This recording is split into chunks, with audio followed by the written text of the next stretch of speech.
ಭೇಟಿ ಕೊಡ್ತಾರೆ ಅನ್ನೋ ಮಾಹಿತಿ ನಮಗೂ ಬಂದಿರುವಂಥದ್ದು. ಅಧಿಕೃತವಾಗಿ ಇನ್ನೂ ಬರಬೇಕು, ಆದರೂ ಕೂಡ ಬಹುತೇಕ ಬರ್ತಾರೆ ಅನ್ನೋ ಮಾಹಿತಿ ಬಂದಿದೆ.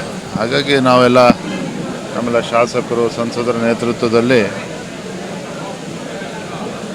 ಅದಕ್ಕೊಂದು ಪೂರ್ವ ತಯಾರಿ ಆ ನಿಟ್ಟಿನಲ್ಲಿ ಚರ್ಚೆ ಮಾಡಬೇಕು ಅಂತೇಳಿ ಇವತ್ತು ಬಂದಿದ್ದೇನೆ. ಬೆಳಗ್ಗೆ ಮಂಗಳೂರಿನ ಪುತ್ತೂರಿನಲ್ಲಿ ಅಟಲ್ಜಿಯವರ 100ನೇ ಜನ್ಮ ಶತಾಬ್ದಿ ಹಂಗಾಗಿ ಒಂದು ಭಾವನಾತ್ಮಕ ಒಂದು ಕಾರ್ಯಕ್ರಮವನ್ನು ಕೂಡ ಅಲ್ಲಿ ಆಯೋಜನೆ ಮಾಡಿದರು. ಆ ಕಾರ್ಯಕ್ರಮನ ಮುಗಿಸ್ಕೊಂಡು ಈಗ ಉಡುಪಿಗೆ ಬಂದಿದ್ದೇನೆ. ಇಲ್ಲ, ಇನ್ನು ಜಿಲ್ಲೆಯ ಅಧ್ಯಕ್ಷರು ಮೇಲೆ ಶಾಸಕರು ಏನು ಚರ್ಚೆ ಮಾಡಿದ್ದಾರೆ, ಅವ್ರ ಜೊತೆ ಚರ್ಚೆ ಮಾಡಬೇಕು ಅಂತಲೇ ಬಂದಿರುವಂಥದ್ದು.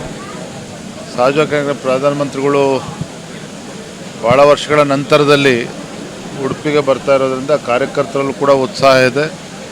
ಜನಸಾಮಾನ್ಯರಲ್ಲೂ ಸಹ ಪ್ರಧಾನಮಂತ್ರಿ ನೋಡಬೇಕು ಅನ್ನುವ ಉತ್ಸಾಹ ಸಹಜವಾಗಿ ಇದ್ದೇ ಇರ್ತದೆ. ಹಾಗಾಗಿ ಎಲ್ಲ ಅಧಿಕಾರಿಗಳ ಜೊತೆಲೂ ಕೂಡ ಚರ್ಚೆ ಮಾಡಿ ರೋಡ್ ಶೋ ಬಗ್ಗೆನೂ ಕೂಡ ನಾವು ಚರ್ಚೆ ಮಾಡ್ತೀವಿ. ಭೇಟಿ ಕೊಡ್ತಾರೆ ಅನ್ನೋ ಮಾಹಿತಿ ನಮಗೂ ಬಂದಿರುವಂಥದ್ದು. ಅಧಿಕೃತವಾಗಿ ಇನ್ನೂ ಬರಬೇಕು, ಆದರೂ ಕೂಡ ಬಹುತೇಕ ಬರ್ತಾರೆ ಅನ್ನೋ ಮಾಹಿತಿ ಬಂದಿದೆ. ಹಾಗಾಗಿ ನಮ್ಮೆಲ್ಲ ಶಾಸಕರು, ಸಂಸದರ ನೇತೃತ್ವದಲ್ಲಿ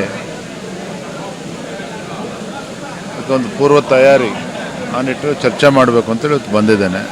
ಬೆಳಗ್ಗೆ ಮಂಗಳೂರಿನ ಪುತ್ತೂರಿನಲ್ಲಿ ಅಟಲ್ಜಿಯವರ 100ನೇ ಜನ್ಮ ಶತಾಬ್ದಿ ಹಂಗಾಗಿ ಒಂದು ಭಾವನಾತ್ಮಕ ಒಂದು ಕಾರ್ಯಕ್ರಮವನ್ನು ಕೂಡ ಅಲ್ಲಿ ಆಯೋಜನೆ ಮಾಡಿದರು. ಆ ಕಾರ್ಯಕ್ರಮನ ಮುಗಿಸ್ಕೊಂಡು ಈಗ ಉಡುಪಿಗೆ ಬಂದಿದ್ದೇನೆ. ಇಲ್ಲ, ಇನ್ನು ಜಿಲ್ಲೆಯ ಅಧ್ಯಕ್ಷರ ಮೇಲೆ ಶಾಸಕರು ಏನು ಚರ್ಚೆ ಮಾಡಿದ್ದಾರೆ, ಅವ್ರ ಜೊತೆ ಚರ್ಚೆ ಮಾಡಬೇಕು ಅಂತಲೇ ಬಂದಿರುವಂಥದ್ದು. ಸಹಜವಾಗಿ ಪ್ರಧಾನಮಂತ್ರಿಗಳು ಭಾಳ ವರ್ಷಗಳ ನಂತರದಲ್ಲಿ ಉಡುಪಿಗೆ ಬರ್ತಾ ಇರೋದ್ರಿಂದ ಕಾರ್ಯಕರ್ತರಲ್ಲೂ ಕೂಡ ಉತ್ಸಾಹ ಇದೆ. ಜನಸಾಮಾನ್ಯರಲ್ಲೂ ಸಹ ಪ್ರಧಾನಮಂತ್ರಿ ನೋಡಬೇಕು ಅನ್ನುವ ಉತ್ಸಾಹ ಸಹಜವಾಗಿ ಇದ್ದೇ ಇರ್ತದೆ. ಹಾಗಾಗಿ ಎಲ್ಲ ಅಧಿಕಾರಿಗಳ ಜೊತೆಲೂ ಕೂಡ ಚರ್ಚೆ ಮಾಡಿ ರೋಡ್ ಶೋ ಬಗ್ಗೆನೂ ಕೂಡ ನಾವು ಚರ್ಚೆ ಮಾಡ್ತೀವಿ.